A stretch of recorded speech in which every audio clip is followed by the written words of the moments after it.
Students, आज हम geography के थर्ड लेसन ड्रेनेज यानी कि अपोहा के एक्सरसाइज क्वेश्चंस करेंगे। इसमें फर्स्ट क्वेश्चन है बेटा हमारा एमसीक्यू क्वेश्चन है, बहुविकल्पीय प्रश्न है। नीचे दी गई जानकारी के आधार पर प्रत्येक स्थिति को पानी की कमी से पीड़ित या पानी की कमी से पीड़ित नहीं यानी कि जल दुर्लभता से पीड़ित के रूप में वर्गीकरण। पीड़ित इसमें जो ट्रांसलेट करके आ रहा है वो पीड़ित वर्ड आ रहा है, आपके उसमें दुर्लभता मिलेगा। उच्च वार्षिक वर्षा वाला क्षेत्र, उच्च वार्षिक वर्षा और बड़ी आबादी वाले क्षेत्र। इसमें हमें वो करना है, क्या करना है, प्रत्येक स्थिति को पानी की कमी से पीड़ित या पानी की कमी से पीड़ित नहीं के रूप में हमें वर्गीकृत करना है। जहाँ पर उच्च वार्षिक यानी कि जहाँ पर ज़्यादा वर्षा होती है वहाँ पर पानी की कमी नहीं होगी। उच्च वार्षिक वर्षा और बड़ी आबादी वाला क्षेत्र, बेशक बड़ी आबादी है, जहाँ पर खपत ज़्यादा है यानी कि जहाँ पर पॉपुलेशन ज़्यादा है वहाँ पर पानी की कमी होगी। और उच्च वार्षिक वर्षा क्षेत्र लेकिन पानी अत्यधिक प्रदूषित, वहाँ पर भी पानी की यानी कि बारिश तो ज़्यादा होती है लेकिन प्रदूषित पानी बहुत ज़्यादा है। पानी को हम प्रदूषित कर देते हैं तो यूज़ करने लायक जो भी वाटर है उसकी स्कैर्सिटी यानी कि कमी होगी। कम वर्षा और कम जनसंख्या वाले क्षेत्र पानी की कमी से पीड़ित नहीं है यानी कि जहाँ पर कम वर्षा होती है लेकिन वहाँ पर यूज़ करने वाले जो लोग हैं उनकी संख्या भी बहुत कम है तो वहाँ पर पानी की कमी नहीं होगी। ठीक है, इसको डिफाइन करना था। नेक्स्ट आ जाता है हमारा, निम्नलिखित में से कौन सा कथन बहुउद्देशीय नदी परियोजनाओं के पक्ष में एक तर्क नहीं है। हमें ये बताना है कि जो मल्टीपर्पज़ प्रोजेक्ट हैं यानी कि नदियों पर जो बांध बनाकर जो परियोजनाएं जो प्रोजेक्ट शुरू किए गए हैं उनके 3 तो उनके पक्ष में तर्क हैं और 1 उसके विपक्ष में है। पहला है, बहुउद्देशीय परियोजनाएं उन क्षेत्रों में पानी लाती हैं जो पानी की कमी से ग्रस्त हैं। तो ये बिल्कुल सही है कि हम बांध बनाकर उससे नहरें निकालकर उन क्षेत्रों में पानी पहुंचा, जैसे राजस्थान में जो इंदिरा गांधी नहर है वो पानी पहुंचाती है, इस तरह से। सेकंड है, जल प्रवाह को नियंत्रित करके बहुउद्देशीय परियोजनाएं बाढ़ को नियंत्रित करने में मदद करती हैं। ये भी बिल्कुल पक्ष में ही है कि इससे जो बहुउद्देशीय परियोजनाएं यानी कि मल्टी रिवर प्रोजेक्ट हैं उन पर रिवर्स पर डैम बनाकर हम बाढ़ को नियंत्रित कर सकते हैं।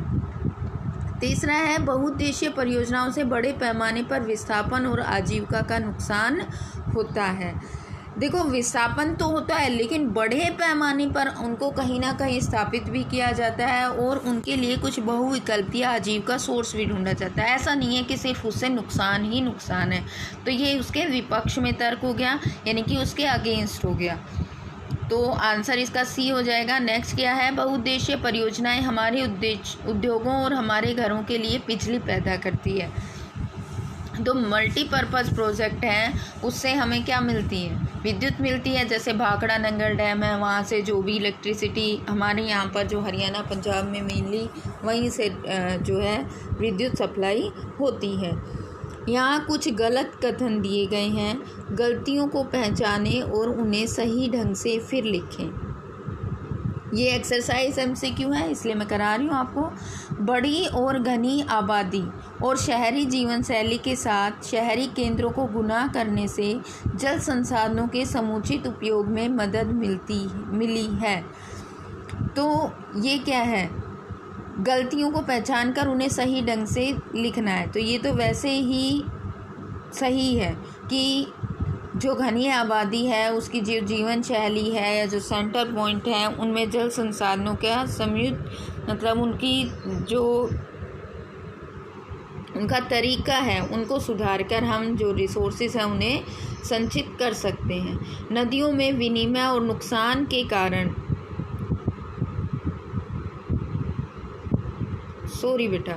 ये जो हमें क्या बताना था इसमें, यहाँ कुछ गलत कथन दिए गए हैं और गलतियों को पहचानें और उन्हें सही ढंग से फिर लिखना है।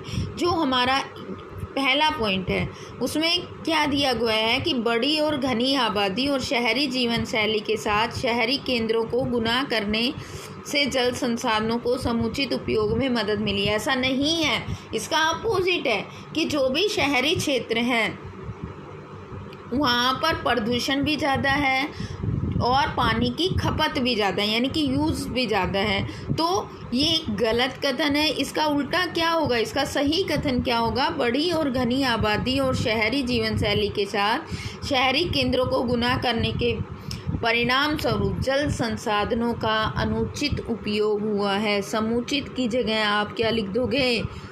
समुचित की जगह आप क्या लिखोगे? अनुचित। तो ये कथन क्या हो जाएगा? सही हो जाएगा। नेक्स्ट हमारा अब आगे जो कथन दिए हुए हैं वो सभी सही दिए हुए हैं। नेक्स्ट आता है हमारा डिटेल वाले क्वेश्चंस हैं। लिखित प्रश्नों के उत्तर लगभग 30 शब्दों में देने हैं। बताइए कि जल एक अक्षय संसाधन कैसे बनता है। अक्षय का मतलब है नवीकरण संसाधन, ठीक है। इसमें हमें जो हम छोटी क्लासेस से ही वाटर रिसोर्सेज पढ़ते आए हैं उसके बारे में बताना है कि जल को एक नवीकरण संसाधन माना जाता है क्योंकि बारिश होगी और जल चक्र में शामिल तीनों प्रक्रियाओं के कारण क्या होता है? पहले जो भी हमारे भूस्थल पर जो भी वाटर रिसोर्सेज हैं वहाँ पर इवेपोरेशन होता है, यानी कि वाष्पीकरण होता है। फिर जब वो हवा या जो जलकण है वो ऊपर जाते हैं तो वो जो टेम्परेचर है डिक्रीज़ होता है। आपको पता है जब हम हाइट पर जाते हैं तो टेम्परेचर डिक्रीज़ होता है, तो वो ऊपर जाकर फिर क्या होता है? कंडेंसेशन होता है, यानी कि उनमें संघनन होना शुरू हो जाता है, वो पानी की बूंदों में कन्वर्ट होना शुरू हो जाते हैं। और फिर क्या होता है? प्रेसिपिटेशन, यानी कि बारिश होती है। तो एक वाटर साइकिल बन जाता है और दोबारा से वो पानी कहाँ पर आ जाता है? धरातल पर आ जाता है। फिर इवेपोरेशन, कंडेंसेशन, तो इस तरह से वाटर साइकिल बन जाता है। और इसलिए हम कह सकते हैं कि जल हमें दोबारा से प्राप्त हो जाता है। जल एक नवीकरण योग्य संसाधन है। नेक्स्ट आता है पानी की कमी क्या है, जल दुर्लभता क्या है और इसके मुख्य कारण क्या हैं। हमारे कई शहर ऐसे हैं, ये आपके एक्सरसाइज के क्वेश्चंस हैं, ये इसमें नेट पर इसको दुर्लभता या कमी एक ही बात है। पानी आपकी बुक में क्वेश्चन दिया हुआ होगा कि पानी की जल दुर्लभता क्या है और उसके मुख्य कारण क्या है। इसमें ऐसे दे दिया है पानी की कमी क्या है और इसके मुख्य कारण क्या है। मीनिंग सेम निकलता है। हमारे कई शहर ऐसे उदाहरण हैं या इस प्रकार पानी की कमी। बेटा इसमें मेनली आप रटने की कोई ज़रूरत नहीं है, इसमें आप अपने आप भी लिख सकते हो कि बढ़ती मांग और पानी की आपूर्ति इतनी ना होना वो भी इसकी दुर्लभता का एक कारण है, या उसकी घरेलू खपत ज़्यादा होना, प्रदूषण ज़्यादा होना, ये सब जल दुर्लभता के कारण हैं। और जल दुर्लभता है क्या? मांग के अनुसार जल की आपूर्ति ना होना क्या कहलाता है? जल दुर्लभता कहलाता है। नेक्स्ट हमारा इसमें आता है बहुउद्देशीय नदी परियोजनाओं के फ़ायदे और नुकसान की तुलना करें। बहुउद्देशीय नदी परियोजनाएं यानी कि नदी पर जो डैम्स बनाकर जो एक साथ कई सारे उद्देश्यों की पूर्ति की जाती है उसे हम बहुउद्देशीय नदी परियोजना कहते हैं। इसके लाभ क्या हैं? हम उस पानी को सिंचाई में यूज कर सकते हैं, विद्युत उत्पादन कर सकते हैं, बाढ़ नियंत्रण कर सकते हैं, औद्योगिक और घरेलू उद्देश्यों के लिए पानी की आपूर्ति कर सकते हैं, पर्यटकों के आकर्षण यानी कि टूरिस्ट प्लेस हैं, और इंटरनेशनल यानी कि अंतर्देशीय यानी कि जो नेविगेशन यानी कि नौका चालन या नौका विहार हो सकता है। इसके हानियाँ या नुकसान इसके क्या क्या हैं? पानी का प्राकृतिक प्रवाह प्रभावित होता है, यानी कि जब हम जो नेचुरल फ्लो हो रहा है नदी में पानी का उस पर डैम बनाते हैं तो उसका नेचुरल फ्लो रुक जाता है, जलीय जीवन प्रभावित हो जाता है, यानी कि जो उसमें नदी में रहने वाले जीव जंतु हैं उनका जीवन प्रभावित होता है। और जिस एरिया में डैम बनाया जाता है, पानी इकट्ठा किया जाता है, वहाँ पर आसपास के क्षेत्र भूमि जो है वो जलमग्न हो जाती है। पारिस्थितिक परिणाम यानी कि इससे इकोलॉजिकल इम्बैलेंस हो जाता है। समझते हो ना कि जब हम नदी के जो जलीय जीव हैं वो एक तरफ रोक दिए जाएंगे, फ्लो नहीं कर पाएंगे, तो उनकी जो प्रजनन प्रक्रिया है वो प्रभावित होती है। स्थानीय लोगों का बड़े पैमाने पर विस्थापन, और जो उस एरिया में रहने वाले लोग हैं वो जलमग्न या बाढ़ या उसके खतरे से उन्हें वो एरिया खाली करना पड़ता है। नेक्स्ट हमारा आ जाता है कि चर्चा करें कि राजस्थान के अर्शुष्क क्षेत्रों में वर्षा जल संचयन कैसे किया जाता है। राजस्थान एक शुष्क एरिया है, वहाँ पर जब भी पानी मतलब बारिश होता है तो उस क्षेत्र को पुराने ज़माने से ही वहाँ पर सिंचन की प्रक्रिया की जाती है। जो हमारे विशेष रूप से बीकानेर, फलोदी, बाड़मेर, जैसलमेर वाले जो इलाके हैं वहाँ पर जो स्टोर है भूमिगत टैंक बनाकर बड़े बड़े मतलब घर के अंदर नीचे एक टैंक, कमरे के से भी बड़े बड़े टैंक बनाए जाते हैं और उनमें पानी इकट्ठा किया जाता है।